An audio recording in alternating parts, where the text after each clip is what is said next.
have an AI company, but I also like lean towards this simplistic lifestyle. And so I do have these moments where I get a little overwhelmed and sometimes depressed about where I think potentially things are headed. But the reality is like it's left the station. And so you can either decide to get on the train or watch the train leave, and ultimately you'll never catch up to it. And I think the reality is there's plenty of the workforce today that is going to do that. They're just watching the train leave the station. And so I do think where the younger generation has a leg up is if they're willing to hop on that train and really leverage it.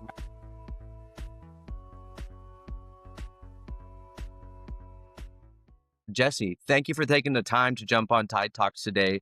Tell us a little bit about yourself. Yeah, Josh, thanks for having me again, man. And it's fun to be on. Hi, everyone. So I'm Jesse. I have been kind of all over the place. And this is partly, I think, some of the topics we'll talk about today as far as career. I started off doing data analysis during college. That's how I did data analysis and CADing. That's kind of how I paid my way through college. I then had a mentor, actually the guy that led the company for the data analysis company I was working at. He had some great advice. It was actually some of the best advice I think I got in life. He said, go work in sales. And I was like, I mean, I really like data. Like I want to, he's like, no, go work in sales. This will be one of the best, foundational tools, tools that you'll learn and it'll pay dividends in your career. And he was completely right. And so I worked in the financial industry for a number of years selling financial products. I then ran a financial planning and accounting firm for a number of years, consulting with dental practices, weirdly enough.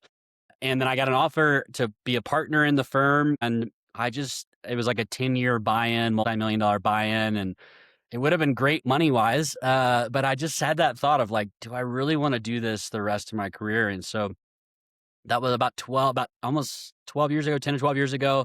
I left the cushy job and I really wanted to get into tech. And really since then, I've been doing some form of RevOps to some degree or another. Really for the last 10 plus years. And then this summer, I left a cushy RevOps job to go out on my own and start an AgenticAI company. So I've written a book. I have a podcast myself. And yeah, I got 2 little ones and we live in Colorado and I'm a big outdoorsman. So it's a little bit about me. All right. Well, there's something for everyone, I think, in that mix from all the, the movements you've had in your career. And just want to say again, thank you again for joining. And one of the things that's been fun through our evolution of knowing each other is, we've got to talk about things outside of just revenue operations, which is nice. There's a lot to talk about in that space. But one of the things we started talking about a couple of years ago is just sustainability in these roles. And especially like when you're working in a sales capacity, if we're doing like we're doing today, growing a business, it's all about the long-term scalability and taking the long view. And I thought, what a better way to start off than kind of bringing in that conversation here today. So let's talk a little bit about your evolution in kind of understanding, hey, maybe I need to start adopting some new practices that kind of balance out the output that I'm doing in my life. So maybe share some things that you've done and also just your mentality as you've kind of worked through that as well.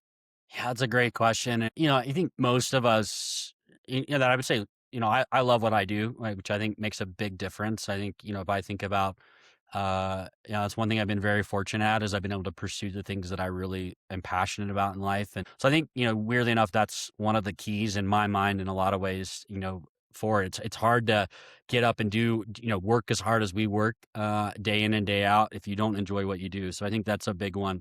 But as far as, the things outside of it, balance, it's funny, you hear a lot about work-life balance. I think that looks different for a lot of people. I also think it comes back to your goals. Like I said, I genuinely like working. Like it's just something that I've always been passionate about. But like everybody else, I'm still human. I still can get burned out. I've learned early in my career that, putting 70, 80-hour weeks in, that's not sustainable, especially if you're not doing some other things to try to balance it out. And I think for me, I've been on this journey. Health has been I had a lot of surgeries as a kid. I spent the first 13 years in the hospital. And so, growing up with that and really not having health, it really makes you appreciate health, I think, a little bit more. And so for me, a lot of my journey in life has been, how do I really optimize and maintain as healthy of a self as I possibly can be? And I think a couple of big things for me around that, meditation has been a big one for me.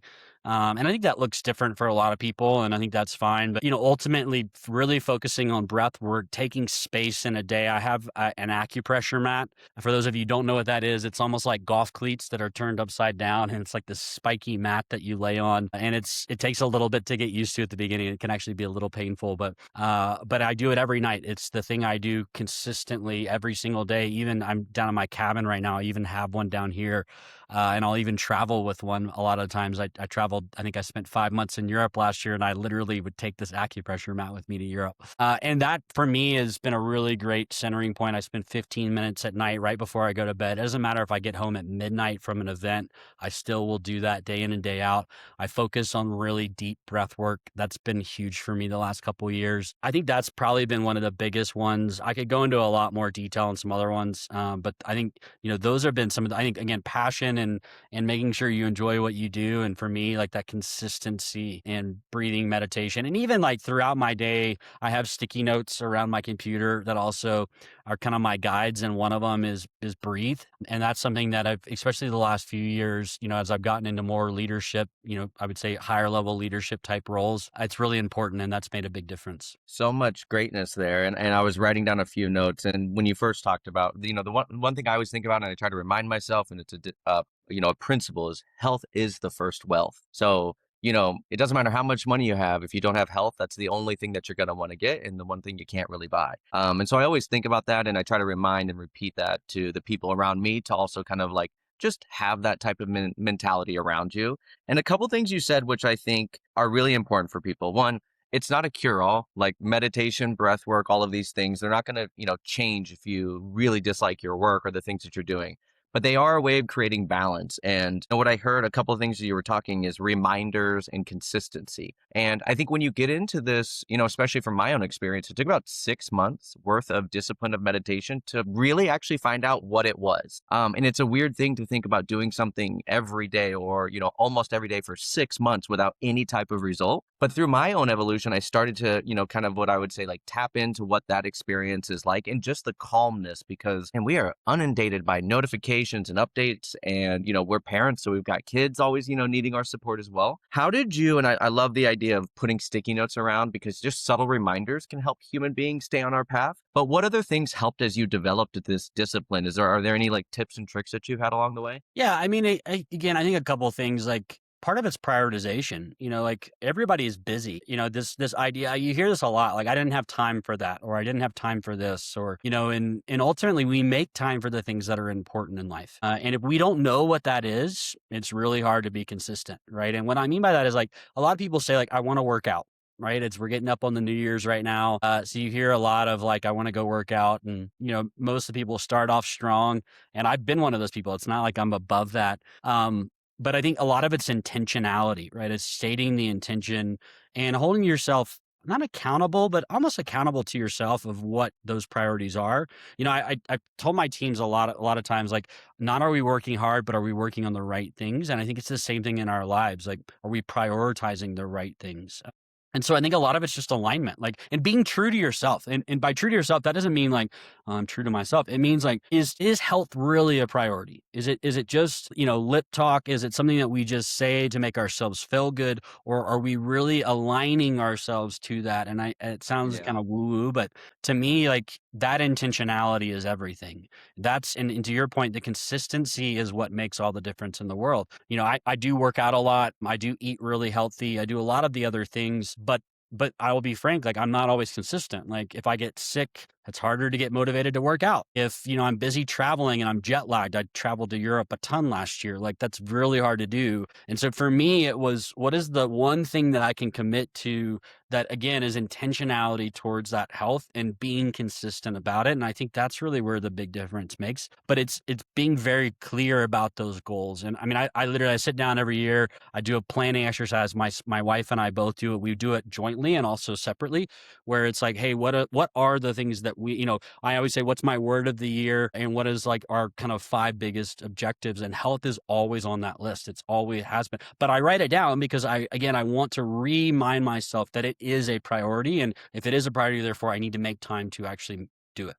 That is, man, I love this, because as the more you talked about intentionality, if you're not going to put the time in or investment into this, you're setting yourself up for failure, which is ultimately going to create an internal cycle, within your brain of letting down of goals or commitments you're trying to make to yourself. So I think it's really important, like you said, take a step back and understand, are you ready to commit to this? And then if you are, it's writing it down, and getting it out of our heads on paper is one of the easiest ways for human beings to get things done. I think having a process, one for me has been utilizing a calendar. So I have my work calendar. It's kind of like my livelihood day to day. And I quite literally have my morning training sessions in there, a break to get away from the office for 30 minutes in the middle of the day. And I think, not everyone has the ability or, is afforded the ability to break up their calendar like that. But I think utilizing some visual aspect has allowed me to kind of just get that reminder every day of the dedication to all the little things, right, that kind of make up a more sustainable us. So, man, so much good stuff there as you're talking about prioritization, saying it, and less about being accountable to something, but also we just, there's something internally that happens when you're accountable to yourself, would you say? That's exactly it. Yeah, and I mean it's cool, man. Like, this journey, it's a journey. And again, there's those seasons and everything's seasonal. Like there are times, I've got two young kids, you've got a young little one too. It's hard. I mean, it's hard to find any margin right now, and if I think about, the reason I talked about the acupressure match over all the other things that I do is because it's 15 minutes. And if I can't take 15 minutes towards something I have stated that is a top priority for me, then again, like, what am I doing? Like, life's too short, man. Like, if we're not aligned to what that is, man, it makes a huge difference. I'm sure you found that as well. Yeah, absolutely. Time is very valuable these days. And so I find, again, that's why I always go back to the calendar when I wake up in the morning. That's kind of my guiding light to kind of keep my focus and intention of what things I have going on. And then I think a thing that we can both probably share with anyone who's listening in is it doesn't take a lot. Once you get this commitment going and you develop the discipline and the process, like you'll surprise yourself of what you're able to achieve and how it just becomes kind of like a muscle that you're building. Have you experienced that as you've kind of invested the time? Yeah, I mean, I think they say like 21 days to build a habit, and I think there is some truth to that. And again, like I was out last weekend with a bunch of guys. We did like a guys' night, fire pit night, which was a lot of fun. But I got back really late. Like I got back at midnight, which for me is super late these days. And it's when you got kids, you got to wake up 4 in the morning. Your first thought is I just want to go to bed. But for me, again, I've done this for so long. It was very natural to just walk over and grab my acupressure mat, lay down on it and put my, my binaural beats on and do my breathing exercises because it's so ingrained now. It's just that it's muscle memory. It's like going to the gym and I've done it long enough. So the big part is, again, is I've say consistency 100 times probably, but consistency is the key because then that ultimately creates habits and those habits then make it really easy, to execute on over the long term. Yeah. And I think we can round this out by saying, just like you have something unique to you, I have something unique to me. There's no one size fits all. It's about kind of exploring and seeing what thing is going to provide the balance to what you're outputting during the day. What is the time commitment? For me, the sauna is 20 minutes. For you, the mat's 15. So those are realistic ways to put them into your day to day. But I would say you gotta, be curious and figure out what creates that balance for you. And then, like you're saying, let's develop the discipline to kind of repeat that and watch what happens. So this takes me kind of into this next topic, which is not one that I've spent a ton of time thinking about. So I'm very curious your perspective. But obviously you're on the forefront of AI. Where do you see the intersection of AI and our mental health and our sustainability? Is it something we can trust? Is it something that we can lean on as like we kind of evolve our process to create our best sustainable self? What are your thoughts there? Yeah, that's a great question. It's interesting timing. So last week I met with a prospect, for lack of a better word, but somebody that runs a lot of mental health clinics on the East Coast and alternative therapies for mental health. And one of the reasons we got connected was because you'd heard I was doing AI stuff, and he was starting to think about this same question of like, how do we leverage AI in it? I think where it's an interesting one because I think one of the big things we talked about, I mentioned is kind of unplugged, breathing. I'm in the mountains right now, which, when I'm not working here in the mountains, like I am up in the mountains playing. And so it's an interesting topic because I do think, for me, I do think a lot of health is kind of this disconnection. At the same time, I think, again, we talked about habits, we talked about consistency, all of these things. I do think that's where AI can play a role. I do a lot around agentic, and some of the things we're doing a lot for businesses is around processes and helping, ensure that there's consistency in processes. I think the same concepts apply here. It's, we talked about this. It's almost like you could use it as like an accountability buddy. And I like, to be frank, I haven't given a ton of thought to this either. This literally came up last week and now you're asking it. But I think to me, like, having something that can, a couple examples, like, one of the projects, passion projects that I've been working on my free time, which is kind of funny to say to somebody who's building a business, but, has been around what I call like this household manager idea to help my wife and I manage our household. And part of that, one of the things for us is eating healthy. Like, for us, that is something we want to prioritize. It's the hardest one for us because what happens is we both work full time. We get to the end of the day, the kids are hungry, we're tired, and the first thing you go is, what's going to be the easiest thing that I can feed my kids right away. And so one of the things we've been playing around with is, like, can we use AI to help us put together easy, quick meal plans that are healthy? So I think, there's one example there. I think another one, again, back to this consistency, is kind of being that accountability buddy. Did you do this today? Or have you thought through this today? Or maybe asking you a thoughtful question and things that you want it to ask. I think, all of those things are possible going forward. And so I do think there's some potential on that end of it to help create that muscle memory, to create that consistency. We talked about the sticky notes, like to create visibility as a part of the day. I think those would be maybe a couple of use cases I could see, and maybe even helping you think outside the box. Because I think, a lot of people, they go into health journey and they want to do it all at once, right? It's this, like, they want to go from nothing to essentially running marathons. And I don't know about for you, but that's really, really hard to do. And again, I think, habits can build on habits. And so it's like, how could you use AI to potentially help you start small and build on? Okay, it's like the AI knows, like, okay, we've been 21 days of doing this acupressure mat thing. What if we added in, I'm making this up, I do red light therapy. So what if we added in an extra 5 minutes of red light therapy? And we do that for 21 days. Those are just some, off the top of the dome ideas I have. What are your thoughts there? Well, I like one of the things I've thought is the accountability factor, just to have almost like it's like your personal assistant. I joke it's like the Jarvis from Iron Man, if you're familiar with the movie, right? That almost like sidekick kind of buddy. But as you were talking, I really like the idea of um it almost creating a blueprint, because I think a lot of the tools are able to create those pretty easily. Now it's like, create me a sustainable entry level blueprint into how I get into meditation or red light therapy. And I think that can be the resource, so that you're not listening to like your neighbor or two crazy entrepreneurs on a podcast telling you to do it. But you actually feel like you're getting the scientific research maybe that can support it. But I was thinking, man, that would be a cool way. How does it remove the barrier to entry around the knowledge and then creating that first step? Because I think a lot of time, a lot of us humans have the best intentions, but it's the first step and then it's getting the one step after the other kind of motion. And thinking about, hey, how AI obviously can understand our psychology and then utilize its platform to maybe do that. So I like the idea of like the sidekick, the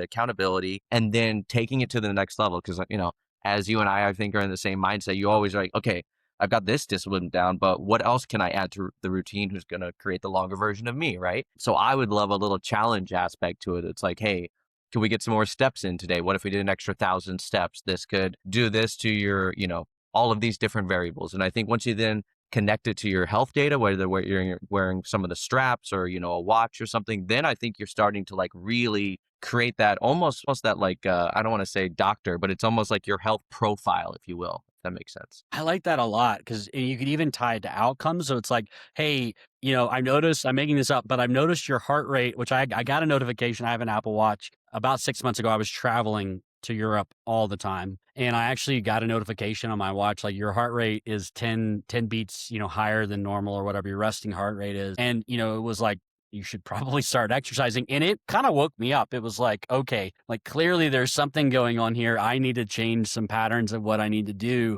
And I think to your point, like, if you could take that one step further and it's like, hey, let's really focus on, getting this down. And by getting this number down or improving this number, here's the effect of that has on your life. Tying that in your brain to, almost like cause and effect, I think that could have a lot of benefit. Because I think a lot of people, like, a lot of people seek out help more because they physically want to look good and maybe they want to feel good. But, but I think if you can even potentially use that data to kind of tie beyond, I think, man, that could have a big impact. And I just thought of something off the, as you were talking, I even think about people that haven't gotten in the gym in a while, and maybe they get this sudden urge or something happened in their life that is like, I want to go work out today, but they don't know how to go do that. And so a lot of times that is, to your point, is a barrier to entry, right? But if you could go to an AI and be like, look, I haven't worked out in 6 months. I just want to get moving today. What do you suggest? And here's the, here are the options that I have at my, maybe the AI would even ask you, like, what options do you have at your disposal? Great. Here's a suggestion of a 15, 20-minute workout to get us started. Man, I think that could also be super impactful, because I do think like all of us have those urges and moments, and it's like, do we capitalize on those? And what's preventing us from doing that? A lot of times it's friction. It's like friction in the buying process. Same thing around this as well. All right, maybe we're creating an idea for anyone listening in who's going to create a next AI company. But I'm going to take you as one more level, which is, I agree, the gamification is huge, especially for human beings. And I wrote down as you were talking, the more logical based human being who's still a little bit skeptical about all the different types of health outside of, lifting weights. I think this is an opportunity for education, but also to, like you said, tie to results so that you can tie logically one to one. Oh, I'm doing this and I'm starting, oh, my resting heart rate went down. Something I'm doing, my body is responding. And then, then you create again that snowball rolling down the hill. The next one that I liked too was for the, average person, like you're saying, who doesn't know, you could, have a prompt that you say into it over voice, and you say, I have 10 minutes. Give me something that's going to make me feel like I'm trying to work towards my better self. I have no gym equipment, because a lot of people don't know you can get a workout in with no gym equipment just in your house if you're dedicated to do some type of body weight based movement. So, man, I think there's something really cool here. And as we kind of went deeper there, but then like it's the connectedness of all this data that I think then starts to unlock even further gains. And I think the one thing that I always come back to when it comes to meditation, mindfulness, breath work is I read or heard somewhere that a lot of people view it as like a superpower. And I think not enough of us use that type of language for people to truly understand what it means, because you and I have experienced like pretty obviously devastating things in our life. And I think it's on those days where you truly need the toolkit to kind of like tap into. But it is a superpower from being, it's not necessarily all the great days that we get to have. It's how we handle the hard days, and having this kind of toolkit that I think makes it a superpower to have. How do you feel about that? Yeah, I would agree. I mean, again, we all have those days that we get bad news. We have a difficult meeting at work. We have a child that is rebelling or not listening well. I mean, the list goes on. And to your point, like those are the hard days to really keep consistency, to really work towards some of these goals. And you're right. If we could leverage these tools to help encourage, and actually, the connected thing is a really interesting one. You just said something that triggered something for me. Like one of the things I view about AI's power, and especially around agentic, is facilitation of information. And so I do think there is a way to bring a little bit more connectedness to people that, like, let's say good friends, or you and I, like maybe we both are like, hey, we're going to go on this journey together. I do think there's an application potentially there as well, which is really fun. But you're right, on those worst days, like how could it help us and encourage us to really continue to go after it and remind us the why? Because I think the why is really important. Like, I think about, I won't say names here, but like I think about somebody in my life right now that, is in their 60s, which by all today's standards is not old. And this person often, all they talk about is how old they are. And, they can't walk because they're too old. But the interesting thing about it is, like, if you ask that person, like, do you want to be around for your grandkids, when you're 80, I think that person unequivocally would say yes. And so if you can tie, again, this kind of comes back to gamifications, but also tying to outcomes. Like if you can tie this idea of like, hey, just go out and take some steps today. Don't forget about your grandkids. Like you want to be able to play with your grandkids when you're 80. You don't want your grandkids visiting you in some home when you're 80. So that's an interesting application across it as well, to make people feel connected, because it's not just tying to your own personal health, but it's also tying to bigger picture items that I think are priorities for people in life. Yeah, you hook it into a value prop of a human being, and I think you increase the likelihood that they're able to do that activity. I think that's a great point. I want to keep kind of moving along because there's still a lot of things I'd love to pull out, but we're going to stay on the AI front, which is, we've talked a little bit about this in our business ideation that people just got to witness. But, I think about, people in my life who are still trying to figure out, what is this AI thing? How can I adopt it? There's a lot of different tools that are, the most famous ones that are used for, for personal use. Could you help understand, or maybe give some advice to the common person around, where does AI live within your personal life? So we'll take work out of the equation today, but what are the opportunities for an average person to utilize AI, and, what kind of recommendations would you have? Yeah, I think we've kind of touched around some of the topics. I think one of the most powerful, and I led a workshop a couple weeks ago around the basics of AI, weirdly enough. Like, even though we're doing some pretty advanced stuff, like this workshop was all around like, how can you use it in your day to day? And this was more for sales, but I think the application applies here on the personal side. And then I'll talk about how I'm personally using it. But, asking, so right now AI is really waiting for you to tell it what you want.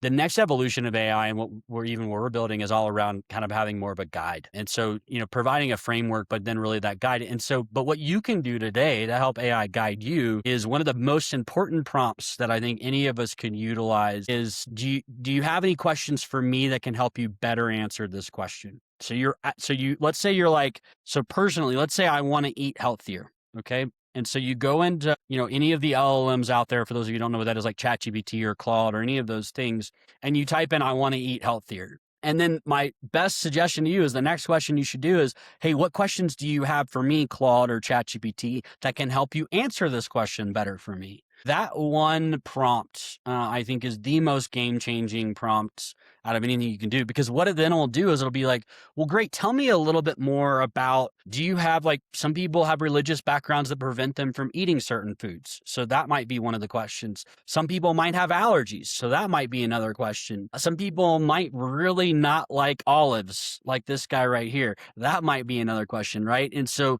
essentially help the AI help you. And part of that is by asking the AI to ask you questions. And I will actually do that. Like, so AI will come back, it'll ask me 10 questions. I'll answer all 10 questions. And then again, I will actually ask it again, what other follow-up questions? And I will do that sometimes up to 5 times, like depending on how patient I am and how much time I have. I'll keep asking it to ask me more questions. And eventually, typically, actually, the AI will get to the point where it'll be like, actually, I think I have all the information I need. I think I'm good. I feel confident in answering your question. But you'll get to a lot better questions and a lot more personalized questions for you. So that's, I think, one of the most important aspects of it. As far as how am I using it, in a couple of areas, meal planning being probably one of the most common. Vacation planning to get ideas around vacations has been really fun. Activities for my kids. I've got a 2.5-year-old and a 5-year-old that have a lot of energy. If it's raining outside, I mean, we live on like a little hobby farm. And so normally outside is like our go-to, but and weirdly enough, we even go play out in the rain a lot. We lived in Denmark for a little while, and in Denmark, it just rains all the time. So the only way you play is by outside in it. But there are those days where it's super cold or wet or whatever, or maybe your kids are sick and you're like, or maybe you just don't want to go out in the rain. I need some ideas behind it. Again, hey, I need an hour-long activity to do with my 2 and 5-year-old. What questions do you have for me that can help you? And the questions might be, what toys do you have around the house? Do you have any games around the house? What activities do your kids like to normally do? Like any of those types of questions that can kind of help further. So those are some of the ways that I think personally that I've been leveraging it. And I think just a tip on the prompting side of it that can also help. What are your thoughts on that end of it? Well, one, you just taught me something. So I always say at the end of anything that I put in there, ask any clarifying questions before you get started. And I'll answer the follow-up questions, but I don't always leave it the space or the capacity to now ask any additional follow-up questions. So I'm going to start working that into my process, and I'll say, because I usually give it the 1 or 2, but I think as it learns more, then you kind of got to give it the chance to sift out and figure out its best answer. So I just want to double down to that. I think adding that little, whatever little clause you want at the end that gives the AI the chance to ask you questions back. Great advice for anybody utilizing it today, because otherwise you just get the generic spread because it's trying to give you the best answer with the limited, amount of information that it has. And then I like the idea of, I've been using it too. Like, I would say I use it almost as much as I use Google these days when I'm looking at certain things. 'Cause, as the time that I grew up in, you just think Google it is what you do when you're searching for something, trying to move away from brand names. But I've started to use AI to kind of get better, more detailed answers, lots around meal planning. I love to say, these are the ingredients I have, tell me what I can make. Yep. And it'll come up with, 5, 6 different options. But I do think, the real key, and the one thing I've learned thus far in my life, and we talked about it a little bit earlier, is us humans have the best intentions, but life is so crazy, and with cell phones and all this additional stuff on top of just being the human being experience, I think it's really hard to stay focused, even if you want to stay focused. So it's about all the little subtle reminders that you have in your life, just like you've talked about, from everything to sticky notes to having plans. I think those are the things where AI can really lean in and help us out, aside from like obviously writing physical notes. But I think like a tracker to try to figure out how to just eat a little bit better. I'm a big proponent of just trying to be a little bit better, 1% better every day rather than making a fundamental shift in, in your life in a whim. So I think those are the things where I think, how can you use AI to be your sidekick, who's you're a proponent for your success, one who's just there to remind you, these are our goals. Hey, if you're a little bit behind on steps, let's try to squeeze some steps in today. I think that's where the power is for the everyday human being. And there are very cost effective, even free models that you can utilize for some of these activities as well. Most definitely. And, I think it's interesting because I think a lot of people, I think one of the challenges with AI, and we see this on the business side, but I also think this is personal, is like people have these expectations that AI is just going to know it all. And maybe one of these days it will, which is terrifying. But right now it doesn't. And ultimately, I don't know about you. I don't think any of us like generic answers. Like we all are unique human beings with preferences and beliefs and realities of our current situations. And so again, the more that we can help it help us, man, I just think it makes a huge difference. And yeah, it takes a little bit more time. But if you get a better outcome, I think it's well worth the time. And again, back to the thing we talked about earlier around like, you make time for the things that are important in life, like, an extra 2 minutes to get you to a better, event or activity maybe you can do with your kids to build better relationship with your children. I don't know about for you, but for me, that sounds super exciting. So I think that to me is like a reminder of the part of it's an expectations of what AI can do. And part of it's just, again, reminding yourself of what is the priorities in life. So well said there. I think this is a great chance to kind of navigate to a question that I ask often, but it's kind of taking on a new lens with AI being in every headline today, which is, you've held a bunch of different positions in the evolution to where you are today. Given today's work, world that, the youth are living in, do you have two pieces of advice that you would give younger generations? And if it, has something around AI, I think that's even cooler if we can lean in on that side, just because it's going to be a part of their day-to-day livelihood. And I think oftentimes I talk to a lot of youth who are coming out of university and still feeling very much like there's the Instagram and the reality of life. And I think all I try to do is just give them, practical advice on things they can actually be doing to kind of get in that, snowball, like we've talked about, of continuous improvement and growth. So what would be two things if you had to lend from an advice perspective? Yeah, it's a good question. And I want to start acknowledging, I'll be frank, I think this next generation and the one that's coming up right now, like they have it hard in some ways and they have it easier in other ways. So let me give the easier. Information and learning has never been more accessible in our entire lives at all. Like I didn't even think about this earlier, but like I was watching a special the other day on Napoleon. I sat in history class, I remember in college, and we learned about Napoleon, and I think I got a C, and it was my lowest grade out of all of college. Terrible professor. It was awful. Did not make it exciting. There are so many super cool, not like A, you can use NEL or, any ChatGPT or whatever to learn more about it. But B, there's a lot of awesome, cool tools around history even right now that like are bringing like even like not augmented reality, but like almost like virtual reality video that are telling history. I saw this the other day that are telling history stories through a different lens. And so I think on the one hand, this generation coming up that's, either graduating college or has recently graduated college, like there has never been more information available at your fingertips. No question. And my question and challenge back to you, are you using that? Are you leveraging that? And part of that comes from curiosity. Like I am still learning, and I hope I continue to still learn the rest of my life. And I think that one principle has actually contributed to a lot of my success in my career is curiosity, and this willingness to continue to learn. In fact, I'm one of those people, if I feel like the learning curve starts to flatten, I actually move to something else that I want the learning curve to get back up. And I think that push and drive is one of my biggest pieces of advice, is leaning into and this acknowledgement that I will never know it all. I'll never arrive. Like I think this idea, I think social media has this thing that we've arrived, right? That we like, you look at some of even these big influencers, clearly they're really good at marketing, but they haven't arrived. The things are going to continue to change. They've got to continue to evolve, et cetera. And so I think utilizing all of the resources available to learn as much as possible and get curious and passionate about where you're at, I think is really big. I think where the challenge is, and where it is harder, is the fact that, for a lot of people recently graduating, a lot of my job is spent automating a lot of mundane tasks in businesses. I will come out and be like, it's funny. I feel like a lot of people are kind of hiding behind this. Like, no, AI is not replacing jobs. I believe right now AI is more focused on augmentation, but is it replacing entry level? There is no question it is. It is. Like I can't look at what's possible now, which makes it challenging. At the same time, if you couple that. So then it's like, okay, well, how do you learn the basics? Well, you learn the basics because all this information is available. And so number one piece of advice I would say is lean into and leverage the resources that are available. Get curious and get, I would say, get very specific on an area you're really passionate about. Like there's power in niches. We talk about this in business all the time. It's the same thing in your career, right? Like I went into RevOps 10 years ago. It was one of the best moves I made. And it's not even RevOps, it was data. Like in particular, I was very curious about how do we leverage data? And that's paying dividends now because data is the center point of AI, right? But ultimately it all kind of led into this maniacal focus on really one main area and kind of surrounding it with these different things. And so I think a lot of the advice is, hey, get super fast. And at the beginning, you don't have to pick one area, go down it. If you don't like it, choose something else. That's cool. Like you're not out anything because you didn't learn anything there on that end of it. So I think that one's really good.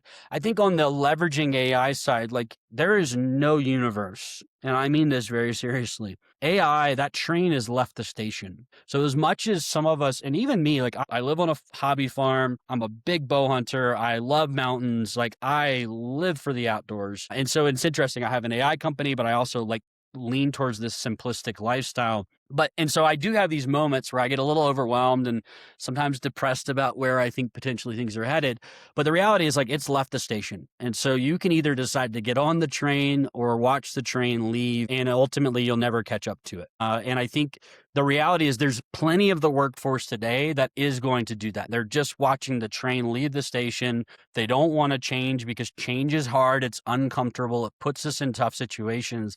And so I do think where the younger generation has a leg up is if they're willing to hop on that train and really leverage it. Right now, AI can't replace the mid-level and senior level jobs, and even some of the entry-level stuff where it's adding very focused on value. Like if you get on that train, you're going to quit in because information is readily available. All those things that these people have been doing their whole lives, like you can jump ahead because you got access to this information. So it's like leveraging that information, leveraging the tools, get phenomenal at prompting and actually using, like if you're not using AI every single day, and I mean every day, like you will be left behind. Like there's no ifs, ands, or buts about that. And so those would be my two pieces of advice. What do you got on your end? What do you think would be helpful for that generation? Well, I'm going to tag on maybe to what your first part, which is, leaning into never knowing everything. And I think there's power in the amount of information that the youth have access to that allow you, like you said, to pivot more easily than ever before. I think there's power in niche plays as well. So it's not about always thinking that you have to be a part of the biggest and greatest logos, but like just be addicted to learning, especially any career you can get into, because every career, company you're going to work for is going to have some semblance of sales, marketing, finance. And one of the things that's really helped me in my career is understanding those components, making key, network connections, mentors. Those are the things that I think tying in with using AI every day are going to give the youth that balance and some of that business knowledge that's going to lend them even greater success maybe than we had because we didn't have AI as a partner, in most of our career. So I think I love that you're saying lean into it. Something you said there, which I think is really important, is like find the intersection of AI and something you're passionate about. So like AI is very smart. I guarantee if you have something that you're into, AI can go find meetup events where or there's community outreach groups you can join. So like you said, just use AI in everything. And if you're looking for a new passion, like, hey, I'm looking, what is someone at my age in this city, how do they meet new people? And what's like a really easy, safe, meetup or group to be a part of where I can just go mingle and meet new people.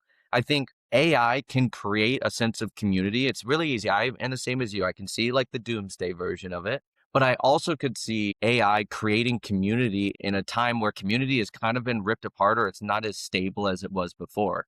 And I always think about the balance. I think the next generations, they are adopting AI for the most part. I think they're using technology. So I think that they're going to be able to keep up with the advancements. But where I do worry is the thing that you just talked about, the outdoors, the community, the things that balance out the complete opposite side of your brain. So I would say, kind of harnessing a lot of what we've talked about today, how can AI almost be my biggest advocate for all the things outside of my professional career? And then it'll leak into your professional career because you use it on a personal basis. So you'll fundamentally know and have an understanding of how to use it. So I think that's where I would double down is kind of what you've talked about, finding that passion. I think just getting experience. You don't have to be the CEO of Google for your first job. No one's really worried about your first couple of jobs. It's about seeking experience, being really curious. And I think those are the things that I also find that the youth are caught up on because, like you said, we never make it. And also making it sounds pretty boring because, like, what do you do at that point? The freedom is in continuous evolution, as things kind of mold and change, as you've talked about. So I would say those are I think you hit the nail on the head on just trying to integrate it into who you are, and then talking a lot about the other things outside of our day-to-day operational lives and how AI can kind of lend a hand there. I really like, you touched on the partner side of AI, and I do think like using that way, I really like that of, again, hey, I'm bored or I'm lonely or, I feel like I'm not getting any traction in my job search. Like any of those challenges that you're dealing with, throwing that back. And again, asking AI, and then again, don't forget the prompt. Hey, what questions do you have for me to help you better answer this? I mean, you will get some great out of the box ideas and then start following those ideas and then go deep on some of those ideas. Like it's funny, man, we're building software right now. I've architected the entire thing. Uh, a year ago, I mean, I've architected some pretty cool solutions in Salesforce, but I only was able to get so technical even on that, right? I was still having to work with my developers to do it.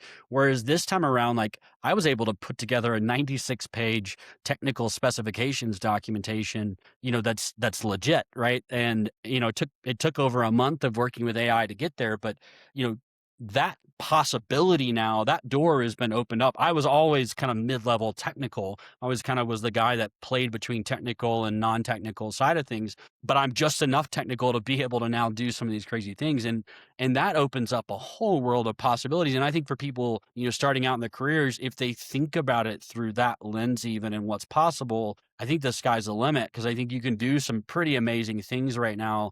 If you use it to help you ideate, if you use it to help you think through problems, to help think through perspectives. Perspective is everything. The more perspectives you can get that it can help you get to, man, the better the outcomes, the better potential opportunities it will also create for you as well. All right, one more thing I have to share in my prompting experience, because there are times when like you said, you'll be exploring and you can go deep on something. So don't be afraid to say, explain to this concept to me like I'm five. I have used that, pulling out of the office script from many, many years ago, but explain it to me like I'm five. And a lot of times there are you don't want like what you're talking about. The technical has always sometimes been a barrier to get past because there are fundamental understandings that are just very complex. But AI can be used to explain it in otherworldly things that allow you to start to understand this space a little bit more. So I will say, and I use this, explain to me like I'm five is something that you can also use as a way to just make things a little bit easier as you're starting to get into this land and kind of understand it. And I think that's exactly, and it's funny because I actually use that a lot too. And continuing to ask it to clarify until you feel like you understand. Like, I think that's the one thing. I think a lot of people will write one question and maybe one follow-up question. Go 5 or 10 questions. Like, think about it as if you and I are sitting here having a conversation, how many questions we might go on a topic. Like, it's the same idea here. Like, spend a little bit of extra time until you really feel like you get it. And maybe that the thing says another thing you don't understand. Well, ask it about that and then come back to the thing. Like, I think that makes a huge difference. Last question here, Jesse, for you today, and it's something because of how deep you are in the AI space is, what are your bullish predictions for the future, or what are you most excited about? I think a lot of times it's easy to get very doom and gloom about AI can take over and all the negative things that can happen, but what are you seeing from your purview that's giving you a little bit of excitement on what the future holds for us? Yeah, it's a good question. And I think a couple of key things. Like one, the agent interface changed the game. So those of you who maybe know tech a little bit, or even just think about the tools you use every day, right? Facebook, LinkedIn, Instagram, any of those tools have you have interfaces that you have to be able to click around and know where to go. And you have to learn those interfaces. If you think about ChatGPT, it's the most widely adopted software, the quickest out of any other software out there. Why is that? Because it's simplistic in nature. And that one thing has done a couple of key things in the industry. One, it's taught everybody how to use that interface, that experience, which means if we leverage that capability across softwares going forward, everybody knows how to do it. It's just it's going to be ingrained in people and how they do it. Number two is there's other capabilities within it, the ability to integrate multiple softwares. Like on the data side of what I've done for years, the utopia, the goal was always like a central data location where you could get as much information about the business out of it in one place. I think that now is actually possible. And not only that, but like not only asking questions of the business. So instead of like having to run reports, like if I think about, we've talked about the Salesforce reports, it's like 20 clicks to get to a report that maybe is right or maybe not right. Instead, just asking the agent, how many leads did I have last week? Or how many bookings did I have over last year? That one shift has completely changed the game. The other thing I think that's really big is the cost of development. I can develop some amazing tools today for probably 80 to 90% less than what we could a year ago.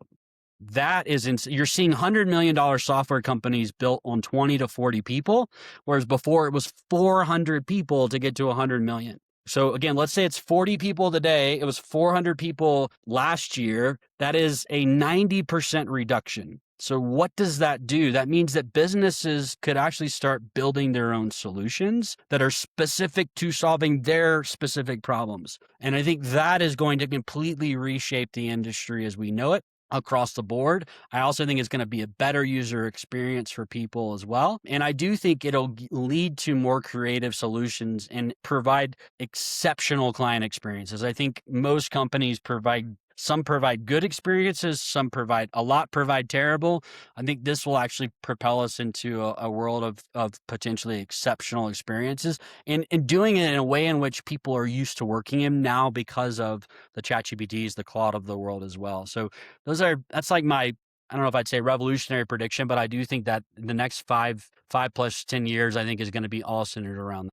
I hear a lot of what you're saying is simplicity around the things that we're doing and challenges that typically held us back in the past. And I also heard, for me, the word opportunity. If businesses are able to grow at much a faster rate, I think that gives people excitement because there's going to be new things to do. There are going to be so many jobs that you and I don't even know that exist, today.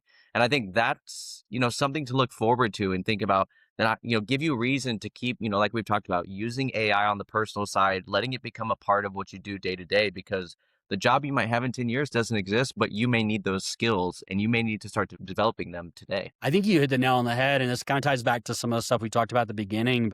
If you look at my career, a lot of it was all around gathering the skills I needed to get to where I wanted to go. And again, it wasn't about the job or the title. It was about the skills. And I think the more people can focus exactly on that, like I knew data was essentially the future. I didn't know exactly how, right? I actually wrote a book, Data in the World of Today. And it was really looking out, like, I think a lot of the things that are true. And I was right. It was funny. I had somebody ask me on a podcast recently, like, were you right about your predictions? And my response was, I was right about half of them. The other half, happened either faster or they didn't happen at all. But ultimately, I think it's exactly what you said. It's literally all around like, what skill sets do I think I need? And I think problem solving, everything around, and it's funny, if I say the word problem solving, everybody thinks that's a skill set. There is a lot of skill sets that surround problem solving. And if you don't know what those are, go to ChatGPT, Claude, any of the LLMs and ask it, what skill sets can make me a better problem solver? I think if you keep doing that, you continue to be curious, I think that makes a huge difference and will really be the thing that propels us forward going. Jesse, thank you so much for your time today. This has been incredible. As most of our conversations do, it went on for quite a bit of time. And so I think people are going to be particularly interested in potentially following up or following your journey. So what's the best way they can get in touch with you or follow along for some of your thought leadership? Yeah, probably LinkedIn is the best, right? So follow me on LinkedIn. You'll see all my other, contact company info there. But really, as always, appreciate you having me on the podcast, and conversations are always fun. So thanks again, Josh. Awesome. Thank you.